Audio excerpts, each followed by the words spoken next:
தாயே நீ வணங்காய் தலைமாலை தலைக்கு கணிந்து தலையாலே பலி தேடும் தலைவனை தலையே நீ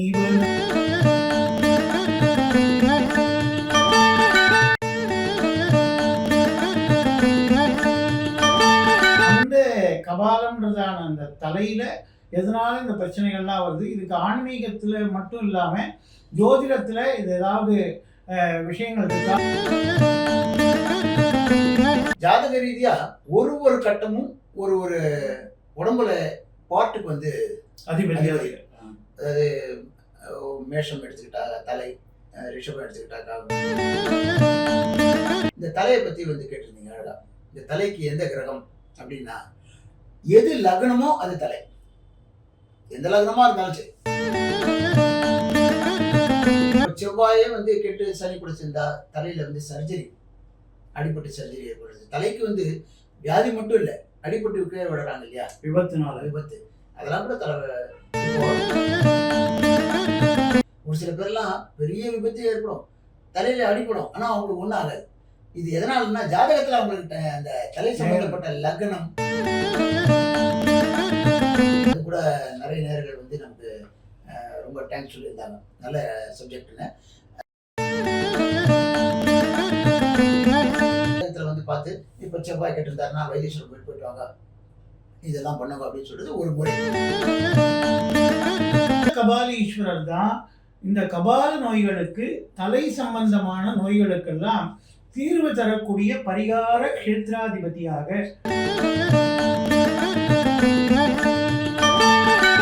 அதாவது தலைச்சன் பிள்ளைன்னு ஒரு பிள்ளை பிறந்தா கூட வம்சபிரதிக்கு தலைச்சன் பிள்ளைன்னு வாங்க. அப்ப அந்த வம்சம் வந்து தடைபடாமல் நல்ல புத்திர சந்தானம் ஆள் போல் தழைத்து அருகு போல் வேணும்.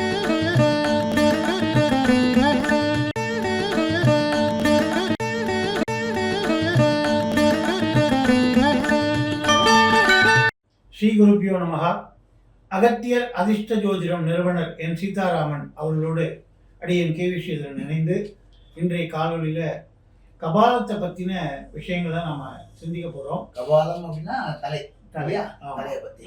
அந்த தலையில எஞ்சான் உடம்புக்கு சிரசே பிரதானம்னு அதுல சில நோய்கள் எல்லாம் வருது. மூலசூடு, மூளைக்கட்டி, அதுக்கப்புறம் தலைவலி, ஒற்றை தலைவலி, இரட்டை தலைவலி, அதுக்கப்புறம் வந்து கழுத்து வலி, திருகு வலி, காது வலி, மூக்கு வலி, எல்லாமே இந்த தலையை சார்ந்துதான். கண்ணு நேத்திர ப்ராப்ளம், கண் பார்வை கோளாறு, இப்படி எல்லாமே தலையை ஒட்டி தான் இருக்கு. தவிர மூல நரம்புகள் பாதிப்படைகிறதுனால கோமா ஸ்டேஜுக்கு போகுது, கேன்சர் வருது, அப்புறம் பித்தம் அதிகரிக்கிறது, அந்த மாதிரி நிறைய சொல்லிக்கிட்டே போகலாம். இந்த உடம்புல முக்கால்வாசி நோய்கள் இந்த தலை தான் பிரதானமாக இருக்கு. அந்த கபாலம்ன்றதான அந்த தலையில எதனால இந்த பிரச்சனைகள்லாம் வருது. இதுக்கு ஆன்மீகத்துல மட்டும் இல்லாம ஜோதிடத்துல இது ஏதாவது விஷயங்கள் இருக்கா, பரிகாரங்கள் இருக்கா, எதனால ஜோதிடத்துல என்ன கிரகங்கள் எல்லாம் இந்த மாதிரி சேர்க்கையினால இது உண்டாகுதுன்றத நம்ம அதிர்ஷ்ட நிறுவனர் சீதாராமன் அவர்கள் கேட்டு தெரிஞ்சுக்கலாம். வாங்க போகலாம். வணக்கம். ஓம் ஸ்ரீ அகஸ்தீசாய நம. நல்ல அற்புதமான ஒரு கேள்வி கேட்டிருந்தீங்க. பொதுவா ஜாதக ரீதியா ஒரு கட்டமும் ஒரு உடம்புல பார்ட்டுக்கு வந்து அதிபதி. அதாவது மேஷம் எடுத்துக்கிட்டாங்க தலை, ரிஷபம் எடுத்துக்கிட்டாக்கா கழுத்து, கை, அதுக்கப்புறம் ஒரு கட்டமும் ஒரு கடைசி 12வது கட்டம் கால் வரைக்கும் வந்து முடியும். இப்போ வந்து இந்த தலையை பத்தி வந்து கேட்டிருந்தீங்க அழகா. இந்த தலைக்கு எந்த கிரகம் அப்படின்னா எது லக்னமோ அது தலை. எந்த லக்னமா இருந்தாலும் சரி, இப்போ மேஷ லக்னமா இருந்தாலும் சரி, ரிஷப லக்னமா இருந்தாலும் சரி, அது வந்து தலை. ஒவ்வொரு ஜாதகருக்கும் எது லக்னமோ அது தலை. ஸோ இந்த தலை சம்பந்தப்பட்ட இடத்துல, அந்த லக்னத்துல லக்னம் கெடக்கூடாது.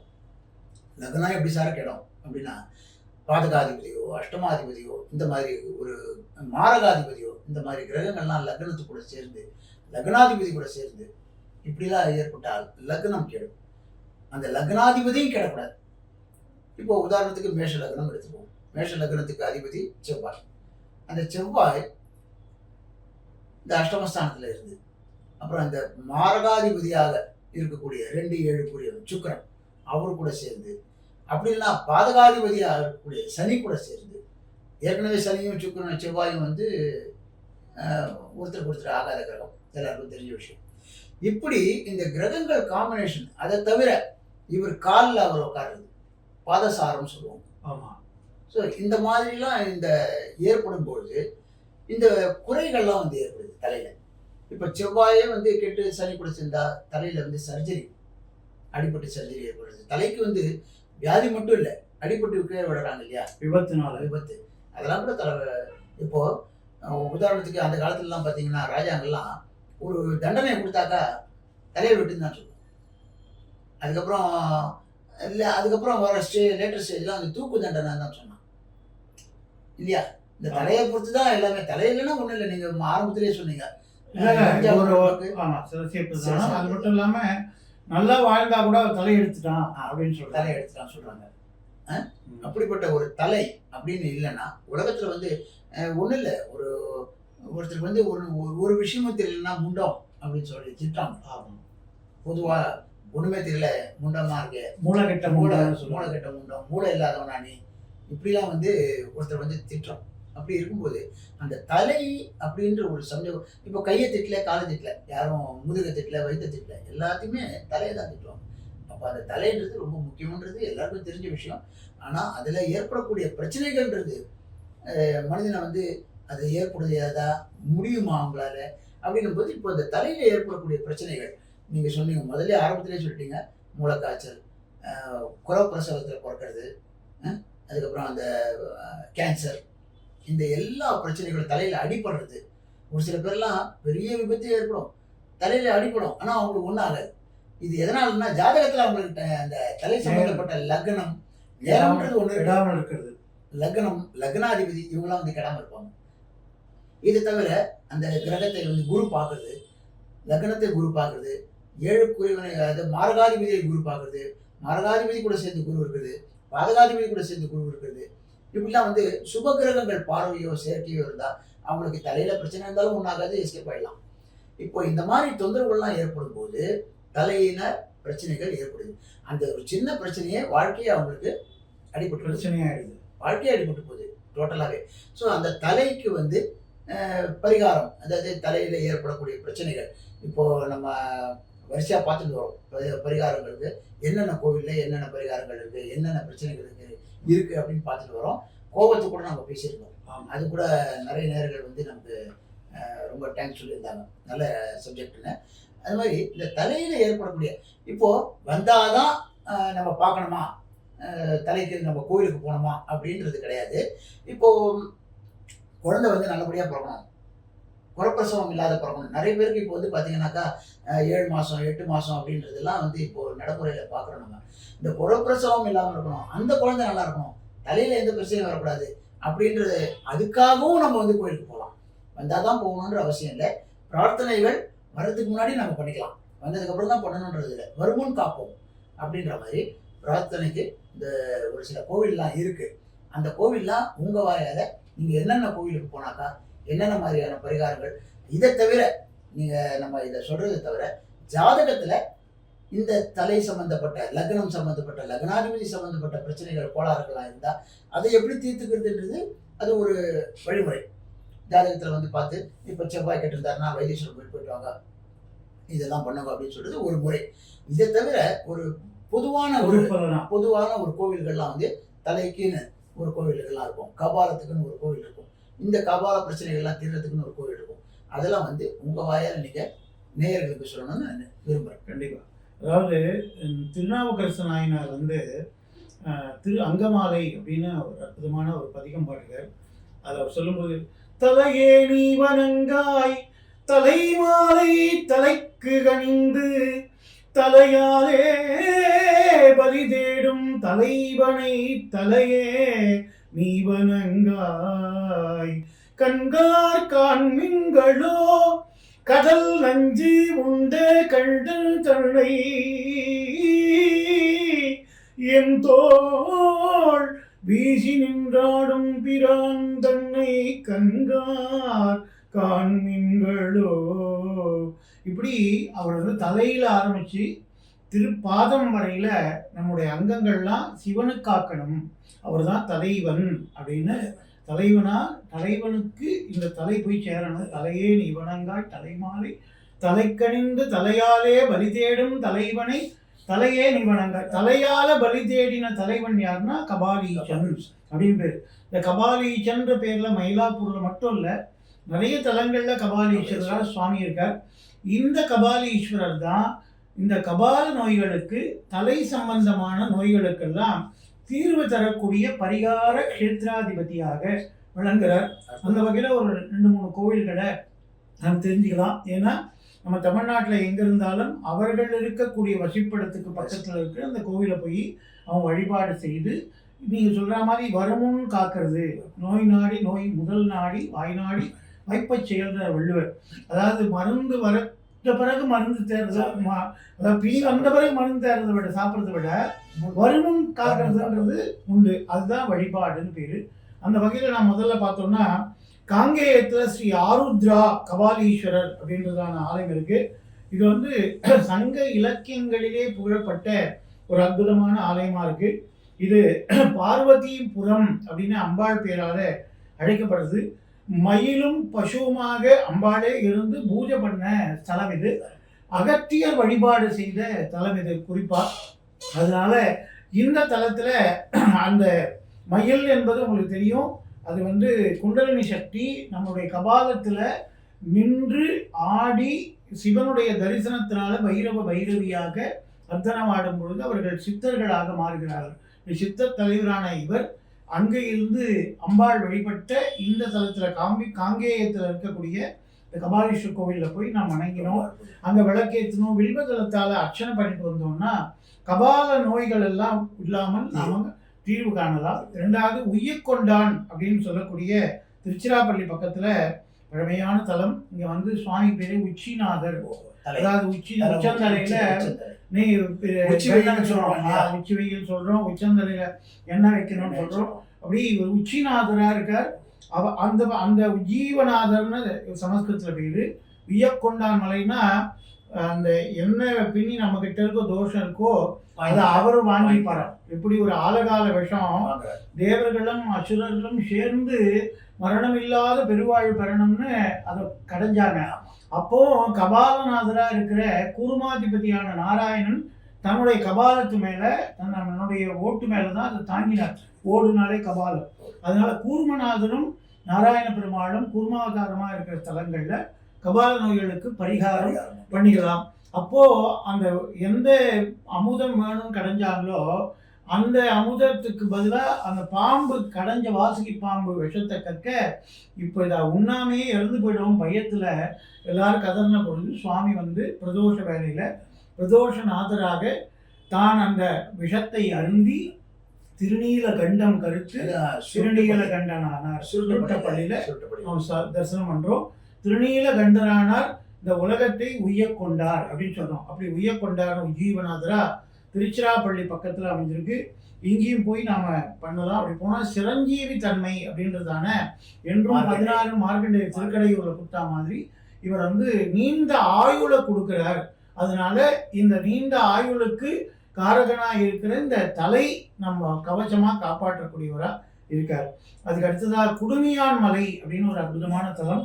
இங்க குடுமி நாதர் அப்படின்னு இருக்காரு. எப்படி திருக்காலத்துல குடுமி தேவர்னு கண்ணப்ப நாயர் 6 நாள்ல அவருக்கு வந்து அமுது படைத்து தன் கண்ணையே அப்பி கண்ணப்ப நாயனார்னு 4 கண்ணிடந்து அப்பவல்லேனல்லே நான் நினைச்சென்று ஆளாவது எப்படியோ காலத்தி அப்பனுக்கேன்னு பட்டினத்தார் புகழ்ந்து பாடுறார். அப்படிப்பட்ட அந்த கண்ணப்ப நாயனார் 6 நாள்ல முக்தி பெற காரணமானவர் குடுமித்தேவர்ன்ற பெயர்ல காலத்தில் இருக்கார். அது மாதிரி இங்க வந்து குடுமியார் மலையில குடுமிநாதர் சிகாநாதர்னு சொல்றார். சிகானா நம்முடைய தலை, அந்த தலையில குடுமி, இப்படி சிகாநாதரா இருக்கார். இதுக்கு அடுத்து மயிலாப்பூர் கபாலீஸ்வரர் கோவில்ல கபாலீஸ்வரர் இருக்கார். இங்க என்ன சிறப்பு அப்படின்னா சுவாமியுடைய கபாலத்தை எடுத்துதான் அவர் வந்து அந்த பிரம்மச்சிர கண்டீஸ்வரா பைரவரா இவர் என்ன பண்ணாருன்னா பிரம்மாவுக்கும் 5 தலை நமக்கும் 5 தலைன்னு அவர் ஆணவப்பட்ட போது ஊர்த்வ தலையா இருக்கிற 5வது தலைய தன்னுடைய நகத்தினால கிள்ளி கடைந்தார். அப்போ அந்த கபாலத்துல ஒரு பலியேற்றார். தலையாரே பலி தேடும் தலைவனை தலையேனை வணங்காய் திருவங்கமாலையில நாவுக்கரசு நாயனார் பாடுறார். அந்த கபாலம் விடுபட்டு விழுந்த இடம் கபாலீஸ்வரர். நிமிக்க போனீங்கன்னா அந்த கபால இடம் வந்து ஒரு பாறையா நம்ம மயிலாப்பூர் கபாலீஸ்வரத்தில் இருக்கு. அதனாலதான் அங்க ஞானசம்பந்த பெருமானுக்கு தர வேண்டும் என்று ஒரு சிவநேயர் தன் பெண் பூம்பாவை என்பவரை வளர்த்து வந்தார். அவள் நந்தவன பண்ணி நம்ம கபாலீஸ்வரி பண்ணிட்டு இருந்தாள். ஆனா அவரை சோதிக்கிறதுக்காக ஞானசம்பந்தர் பெருமையை உலகத்துக்கு காட்டுறதுக்கும் பூம்பாவை பெருமையை உலகத்துக்கு காட்டுறதுக்காகவும் ஒரு அரவம் தீண்டி பாம்பு தீண்டி அந்த பெண் இறந்தாள். இறந்த உடனே அவளை எரித்து சாம்பல் ஆக்கிட்டார்.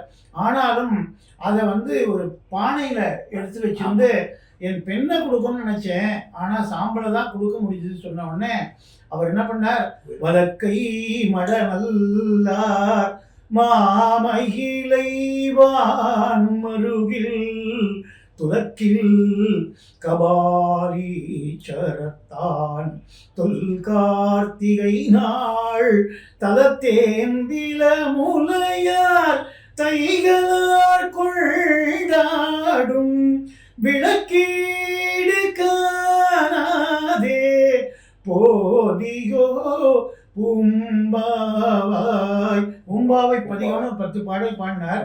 அப்போ நீ இந்த மாதிரி கார்த்திகை மாசத்துல கன்னி பெண்கள் சுமங்கலி பெண்கள்லாம் விளக்கீடு செய்வாங்க, விளக்கு போடுவாங்களே, ஒரு விளக்கு போடாத நீ போயிட்டியேன்னா உடனே அந்த சாம்பலா இருந்த பெண் எழுந்து அவள் உருப்பெற்று விளக்கீடு செய்தாள். அப்படின்னா கபாலீஸ்வரர் தன் கபாலம் மட்டும் இல்ல, அது எல்லாம் அழிந்து எல்லாம் தலையெழுத்து சொல்ல பாருங்க, பிரம்ம லிபின்னு, அதாவது பிரம்ம கபாலம் பேரு.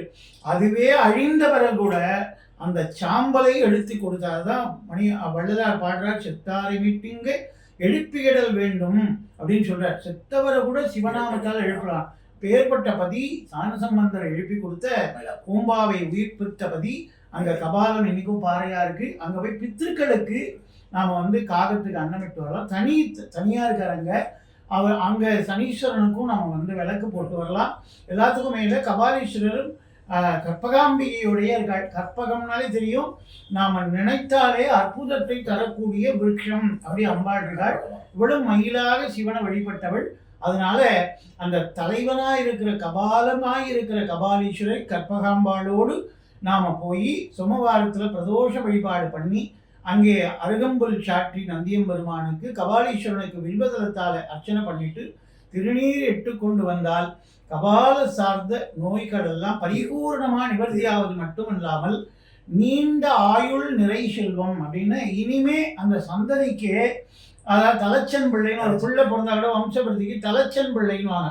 அப்ப அந்த வம்சம் தடைப்படாமல் நல்ல புத்திர சந்தானம் ஆள் போல் தழைத்த அருகு போல் வேணும்னு இது மாதிரிலாம் வரணும்னா அதுக்கு முக்கியமா நம்முடைய மூளைச்சூடு இல்லாம இருக்கணும், சாந்தமா இருந்தாதான் வம்சம் தடைக்கிறதுன்னு சொல்றார். அப்பேற்பட்ட அந்த சாந்த சத்குருநாதரா இருக்கிற கபாலீஸ்வரனை வணங்கி பிரார்த்தனை பண்ணி எல்லாரும் நல்லா இருக்கணும், சேவமா இருக்கணும், ஆனந்தமா இருக்கணும்னு நாம் தெரிவிச்சோம். நிச்சயமா அற்புதமான ஒரு கோவில்லாம் சொல்லியிருக்கீங்க. அதாவது விளக்கத்தோட இப்போ நான் கோவில்லாம் நிறைய சொன்னாலும் இவ்வளோ விளக்கங்கள் கொடுக்கறது உங்களை மாதிரி ஒரு ஆன்மீகவாதிகள் தான் தெளிவாக சொல்ல முடியும். இப்படிப்பட்ட விளக்கத்தோட இந்த கபாலத்தின் தலையில் வரக்கூடிய இனிமேல் வராமல் இருக்க இந்த மாதிரி பிரச்சனைகள்லாம் வராமல் இருக்க இப்போ முதலே சொன்ன மாதிரி வருமுன் காப்போம். இப்போ யாராவது பிரசவத்துக்கு இருக்காங்க, நல்லபடியாக குழந்தை பிறக்கணும், குறை பிரசவம் இருக்கக்கூடாது அப்படின்லாம் நிறைய பேர் மனசார வேண்டிக்கிறாங்க இல்லையா. இவங்கெல்லாம் கூட இந்த இவர் ஐயா சொன்ன மாதிரி இந்த சிவபெருமானை எல்லாம் போய் வணங்கி இந்த பிரார்த்தனையை முறையிட்டாக்கா நிச்சயமா இன்னொரு வார்த்தை, அதாவது நீங்க வருமுன் காப்போம் சொல்லும்போது ஞாபகம் வருது. நான் நிறைய தலைவலி பிரச்சனைகள்லாம் எதால வருதுன்னா நம்ம அஜாக்கிரதையா இருக்கிறதுனால வருது.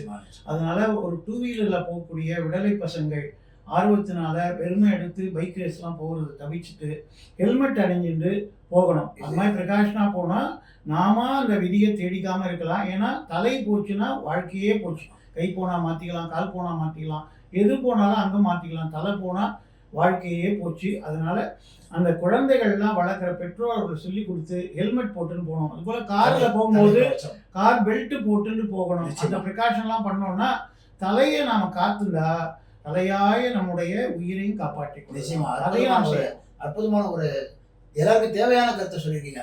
அதாவது ஜோதிடமும் ஆன்மீகமும் இல்லாம அதில் கலந்து ஒரு நல்ல விஷயத்த வந்து கொடுத்துருக்கீங்க. இது நிச்சயமாக நேயர்களுக்கு ரொம்ப பயனுள்ளதாக இருக்கும். இப்படிப்பட்ட ஒரு அற்புதமான இன்னும் மேலே மேலே நல்ல நல்ல விஷயங்கள்லாம் நிறைய கோவில் என்னென்ன விஷயத்துக்கு எந்தெந்த பிரச்சனைக்கு என்னென்ன கோவில்ன்றதை நம்ம மேலே மேலே அடுத்த பதிவில் பார்ப்போம். இந்த பதிவு உங்களுக்கு பிடிச்சதுன்னா ஷேர் பண்ணுங்கள், லைக் பண்ணுங்கள், சப்ஸ்கிரைப் பண்ணுங்கள்.